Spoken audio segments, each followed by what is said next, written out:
Hello everyone, आप सभी का स्वागत है आपके अपने यूट्यूब चैनल पर। और हम जो मैथ्स का टॉपिक पढ़ रहे थे वो पढ़ रहे थे परसेंटेज यानी कि प्रतिशत। और प्रतिशत में हमने इससे पहले चैनल पर मैं 5 क्लास डाल चुका हूँ और आज हमारी ये है क्लास नंबर 6। और इसके साथ ही हम इसको जो परसेंटेज को पढ़ रहे हैं वो पढ़ रहे हैं टाइप वाइज। तो आज इसमें हम पढ़ेंगे टाइप नंबर 6। 5 क्लास में मैंने 5 टाइप इसके कंप्लीट करवा दिए, तो आप जाकर के वो चैनल की प्लेलिस्ट पर देख सकते हैं। और ये जो है वो सीजीएल, सीपीओ, सीएचएसएल, एमटीएस, जितने भी 2022 में एग्ज़ाम लगेंगे और जितने भी न्यू पैटर्न के क्वेश्चन आ रखे हैं वो सारे के सारे मैं इसमें कवर करूँगा। और इसमें आपको डरने की बिल्कुल भी ज़रूरत नहीं है। सारा का सारा जो मैंने चैप्टर स्टार्ट किया उसको मैं पूरा बेसिक से लेकर के लास्ट तक जो है वो कंप्लीट करूँगा, बिल्कुल फ्री ऑफ कॉस्ट। तो इसमें आपको डरने की बिल्कुल भी ज़रूरत नहीं है। ठीक है, तो बिना टाइम वेस्ट किए हुए स्टार्ट करते हैं। आज का जो सेशन है वो है हमारी क्लास नंबर 6 और टाइप नंबर 6। तो आज की क्लास में हम जो करने वाले हैं वो करने वाले हैं टाइप 6, जो है भिन्न व इनकम टैक्स पर आधारित जो भी पर्सन होंगे उसको हम डील करेंगे। और क्लास नंबर आपके 6। पहला क्वेश्चन हम इसका देखते हैं। पहला क्वेश्चन है, यदि किसी भिन्न के अंश में 37.5% की वृद्धि और उसके हर में 10% की वृद्धि की जाए तो नई भिन्न का मान 25/8 प्राप्त होता है। तो प्रारंभिक भिन्न का मान ज्ञात करो। इसमें क्या करना होता है, अगर मैं बात करूं भिन्न की, तो भिन्न होती है x/y के रूप में जिसको लिखा जाता है, जिसमें x यानी ऊपर की संख्या को हम अंश बोलते हैं और नीचे वाली संख्या को हम हर बोलते हैं। ठीक है, बस ऊपर नीचे का खेल है और कुछ भी नहीं करना है। इसने कहा कि प्रारंभिक भिन्न का मान ज्ञात करो, तो मैंने कहा कि जो प्रारंभिक भिन्न जो थी मेरी x/y थी। ठीक है, इसने कहा भिन्न के अंश में 37.5% की वृद्धि कर देते हैं। तो 37.5% का जो मतलब होता है वो कितना होता है, 3/8। ये हमने जो है वो पहली बेसिक क्लास में हमने बता दिया था कि इसका मतलब 3/8 होता है। और 10% की वृद्धि कर देते हैं, इसका मतलब होता है हमारा 1/10। ठीक है, अब मैंने कहा कि जो अंश में हम वृद्धि कर रहे हैं, तो अंश ये ऊपर वाला है तो यहाँ लिखूंगा मैं। ठीक है, यहाँ लिखूंगा कि 8 जो पहले अंश था वो 3 बढ़ करके हो गया 11। ये मैंने ऊपर लिख दिया। ये अभी बिल्कुल बेसिक से समझा रहा हूँ मैं आपको। फिर इसने कहा कि जो पहले संख्या हर जो था वो 10% वृद्धि करी, यानी पहले जो 10 था वो कितना हो गया, 11 हो गया। अब ये जो भिन्न बनी ना, ये वाली संख्या, ये अब आ गई नई भिन्न। और ये नई भिन्न यहाँ पर आपको परसेंट में कितनी दे रखी है, 25/8। यानी कि इसके जो बराबर जो वैल्यू है वो कितनी है, 25/8। इसमें आपको किसी को दिक्कत है, बस इसी को हल करना है। अब ये जो मैं लिख रहा हूँ ना, ये अभी समझाने के लिए लिख रहा हूँ, मैं सीधा लिखूंगा आपका। अब मैं इसको लिख देता हूँ x/y। अब देखो क्या होता है, 1 नंबर और जो 4 नंबर की संख्या होती है वो ऊपर चली जाती है, यानी ऊपर आएगा 11 × 10। और जो नीचे संख्या आएगी वो आएगी ये 2 नंबर वाली और 3 नंबर वाली, यानी 8 × 11। और बराबर में कितना है, 25/8। अब कैंसिल कर दो, 11 से 11 कैंसिल, 8 से 8 कैंसिल, ये 10 इधर आएगा यानी 10 नीचे आ गया। 5 से काटा, 5 5 25, 5 दूनी 10, यानी जो x/y की जो वैल्यू आई वो कितनी आ गई, 5/2। यानी यही जो थी वो आपकी प्रारंभिक भिन्न थी और प्रारंभिक भिन्न की वैल्यू कितनी आ गई, 5/2। बस इस तरीके से आपको इस प्रश्न को डील करना था। क्लियर हो गया होगा। अब क्या करेंगे हम, जब क्वेश्चन को एग्जाम में हल करेंगे तो सीधा x/y लिखेंगे। ये 8 जो है वो नीचे लिख दूंगा मैं, 8 ऊपर 11, फिर यहाँ मैं नीचे लिख दूंगा 11, ऊपर लिख दूंगा 10, 25/8, सीधा इसको मैं कट कर दूंगा। ठीक है, अब इसी से रिलेटेड हम एक प्रश्न और कर लेते हैं। ये रहा, देखो इसकी 37.5 की जगह 20% वृद्धि, 10% वृद्धि की जगह 5% कमी, और भिन्न हमारी प्राप्त हो रही है 5/2। तो मैं वापस लिखूंगा x/y। और 20% वृद्धि हुई है ना, 20% का मतलब होता है 1/5। तो मैं क्या करूंगा, नीचे 5 आएगा, 5 से वो कितना हो गया, यहाँ पर 6 हो गया। 5% की कमी हुई है, 5% कमी का मतलब क्या हो गया, जो आपका संख्या आएगी, यानी कि जो पहले 100 नीचे आएगा वो 100 कहाँ चला जाएगा, ऊपर। और यहाँ कितना आएगा, 5% की कमी का मतलब 95। और ये जो भिन्न है वो कितनी आ गई, 5/2। अब इसको कैंसिल करना है बस आपको यहाँ से, और कुछ भी नहीं करना है। ठीक है, अब यहाँ से जो इसको कैंसिल कर देते हैं, तो कैंसिल करेंगे तो क्या आ जाएगा, 5, और इसको मैंने काटा यहाँ पर, ये 19, 5 5 ये हो गया 4। और यहाँ से वापस इसको गुणा कर देते हैं, 19 को 5 से गुणा करेंगे 95, और 6 चौक 24 और 24 को नीचे 2 से करेंगे 48। तो आपका इसका आंसर क्या आ जाएगा 95/48। क्लियर हो गया होगा सभी को। मैंने इसके 2 प्रश्न आपको करवा दिए, बाकी आप धीरे धीरे बुक में से प्रैक्टिस कर सकते हैं। आगे चले इसके दूसरे क्वेश्चन पर। सेकंड क्वेश्चन आपका है इसी तरीके का है। देखो इसने कहा यदि किसी भिन्न का मान 5/11, अब की बार इसने क्या किया, जो x/y की जो वैल्यू थी वो इसने दे दी, यानी कितनी है 5/11 है। भिन्न के अंश में 57 से ही 1/7% की वृद्धि हो जाती है और हर में 20% की कमी हो जाती है। तो उस भिन्न का मान ज्ञात करो। अब आपको अंतिम भिन्न निकालनी है। तो 57 से ही 1/7% का मतलब होता है 4/7। ये ध्यान रखना, ये मैंने पहली क्लास में करवा दिया है, यहाँ पर उसका करवाने का कोई मतलब नहीं है। इसका मतलब जो संख्या, मैं वापस लिखूंगा, जो संख्या देखो पहले 7 थी वो अब कितनी हो गई, 7 और 4 11 हो गई, और उसके हर में 20% कमी हुई। 20% का मतलब 1/5, यानी कि उसका जो हर जो पहले 5 था वो 1 की कमी हो गई, 4 हो गया। अब ये वैल्यू जो आएगी ना काट पीट के, यही इसका आंसर है। मैं वापस लिख देता हूँ, 5/11 एज इट इज रहेगा।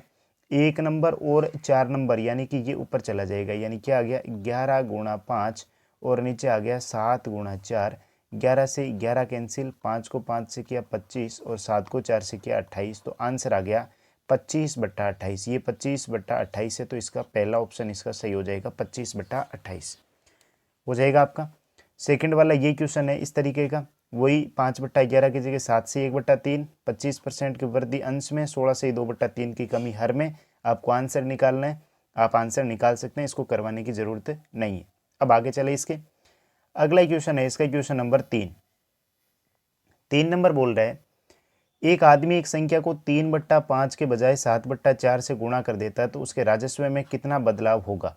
यानी मुझे जो है वो 3/5 से गुणा करना था और मैंने गुणा कर दिया 7/4 से। जब भी इसका बट्टा में आ जाए, भिन्न वाला प्रश्न आ जाए, तो 5 और 4 का जो एलसीएम है वो मान लो कि वो संख्या 20 थी। मुझे संख्या कितनी थी 20, तो मैंने इसको 20 से जब गुणा किया तो 5 चौक 20, यानी कि आपका जो आंसर आना था वो कितना आना था 12।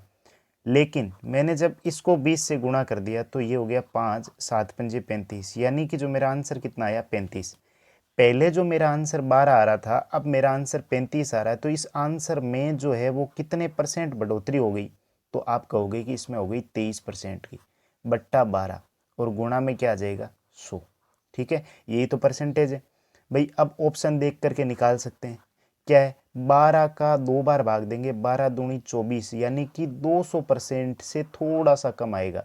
200% से ये तो ज़्यादा है, ये बहुत ही कम है, ये बहुत ही कम है। एक ही ऑप्शन बचेगा बी 191 सही 2/3%। भाग दे करके देख लेना आप, 2300 में 12 का, तो आपका आंसर आ जाएगा 191 सही 2/3%। क्लियर हो गया सभी को। इस तरीके से आपको इसको हल करना है। आगे चलें इसके नेक्स्ट क्वेश्चन है क्वेश्चन नंबर 4 ने कहा एक लड़का 1/4 और 1/5 के योग को 1 में से घटाए और उत्तर दशमलव में दे तो उत्तर 0.45 देता है, तो उसके उत्तर में त्रुटि की प्रतिशतता बताइए। उसने क्या कहा कि जो 1/4 है और 1/5 को इसने जोड़ा, तो जोड़ा तो एलसीएम आ गया 20, यानी 5 + 4 यानी कितना आ गया 9/20। फिर इसने कहा कि 9/20 को मैंने किस में से घटाया, 1 में से। 1 में से 9/20 को घटाया तो 20 में से 9 गए, यानी 11/20। और 11/20 का मतलब होता है जब आप भाग दोगे तो 0.55, यानी कि जो आंसर आना था वो 0.55 आना था, लेकिन उसने जो आंसर दिया वो कितना दिया 0.45, यानी 0.55 की जगह 0.45 आंसर दिया। तो इसने 0.10 आंसर कम दिया। कितने पर दिया 0.55 पर, और गुणा में 100। यही तो प्रतिशत में त्रुटि होती है।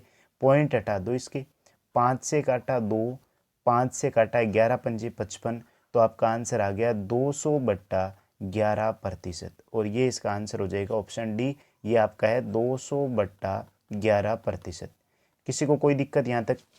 मेरे हिसाब से सारे जो क्वेश्चन थे वो क्लियर हो गए होंगे। तो इस तरीके के प्रश्न जो है आसानी से आप कर पाओगे, कोई समस्या नहीं है। अब अगले क्वेश्चन पर चलते हैं इसके। देखो ये वाला क्वेश्चन, अगला जो क्वेश्चन है इसमें बोला यदि इनकम टैक्स की दर 19% बढ़ जाए और कुल इनकम 11% घट जाए तो इनकम टैक्स की दर ज्ञात करो। देखो इस टाइप के प्रश्न में अभी मैं पहले बेसिक बता देता हूँ, फिर आपको ट्रिक के साथ मैं बता दूंगा किस तरीके से आपको करना है। इस तरीके से मैंने कहा कि भाई मेरे पास में अगर 100 रुपये इनकम है, ये मेरी इनकम है, इसमें से अगर मैं टैक्स की बात कर लेता हूँ कि मैंने इसमें से x रुपये का टैक्स दिया, तो मेरी जो कुल जो शुद्ध इनकम होगी, अगर मैं नेट इनकम की बात करूँ तो वो मेरी होगी 100 माइनस का x। मैंने क्या कहा, मेरे पास में 100 रुपये थे, उसमें से मैंने x रुपये का टैक्स दे दिया, तो मेरे पास में शुद्ध इनकम बची 100 माइनस का x। इसने कहा इनकम टैक्स की दर में 19% वृद्धि हो गई, तो कुल इनकम 11% घट गई। इसका मतलब जो 19% ये जो टैक्स बढ़ा, तो इसके कारण ही तो मेरी इनकम कम हुई। इन दोनों का योग तो 100 ही रहेगा ना। तो x में 19% की वृद्धि यानी 19/100, ठीक है। और 100 माइनस x में 11% की कमी 11/100, ये दोनों बराबर रहने, तो 100 से 100 कटा और ये 11x इधर आएगा, तो 19x प्लस का 11x बराबर 1100 से गुणा होगा 1100, तो यहाँ से ये आ जाएगा 30x, तो 30x बराबर 1100। तो x की जो वैल्यू आएगी 1100/30, तो 110 में हम किसका भाग देंगे, 3 का। 110 में जब 3 का भाग देंगे तो ये आ जाएगा आपका 36.2/3%, ठीक है। तो ये आपका हो गया बेसिक। अब हम इसको कैसे टैकल करेंगे भाई, एग्जाम में तो हमें जल्दी से जल्दी करना है ना। तो जितनी देखो, यहाँ अगर बढ़ेगा तो यहाँ इनकम एश्योर क्या होगी, घटेगी। यहाँ अगर इनकम टैक्स की दर कम होगी, अगर कम होगी तो यहाँ पर डेफिनेटली बढ़ेगा, ठीक है। इसमें आपको कुछ भी नहीं करना है, इसको एक बार हटा देता हूँ मैं। इसमें आपको कुछ भी नहीं करना है, यहाँ बढ़ेगा तो यहाँ घटेगा, यहाँ घटेगा तो यहाँ पर बढ़ेगा। तो आपको क्या करना है, जो कुल इनकम जितनी भी घट रही है वो ऊपर लिख दो, ठीक है। और इन दोनों को आपस में जोड़ दो, 11 और 19 कितने हो गए, 30, और गुणा में 100 कर दो, बस यही आपका आंसर है।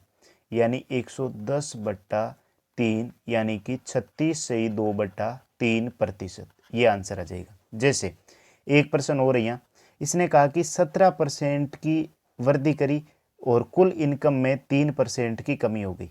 तो जो कमी हो रही है या वृद्धि हो रही है, ये मैं ऊपर लिखूंगा 3 बट्टा, इन दोनों को जोड़ दो, 17 और 3 कितने हो गए, 20, और गुणा में 100।